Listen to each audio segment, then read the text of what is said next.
Say will come home na me de Seketia Health Centre eno e wo German North Mansini mu enna mo akade ya eni ho ne brandness for ho mo e brand sa no matumi amma ayarehwe na omanfo so anya hoto no mpanyefo won potem wo dia de sre to abayanim ni ankrankra nyina se emmoa bi am akade bi am wo no mo fa emra emebo Health Centre no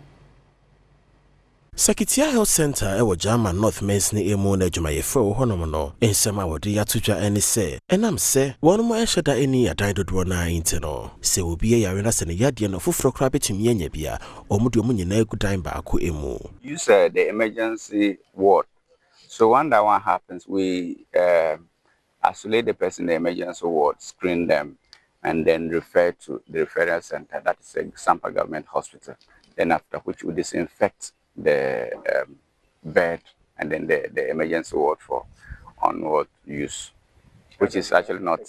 yes, it's actually not a good practice because, for instance, if say somebody comes with mpox and you are going to detain the person in the general emergency ward, possibly it is not that person alone that is staying there. You have to evacuate everybody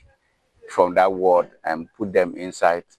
a place that you don't even know, because the ward capacity is male and female plus kids about 8 beds. Na no we see Georgia Dane ya wono Mansini krachi German North Mansini mu enso den sim ye piso. Health director na owo no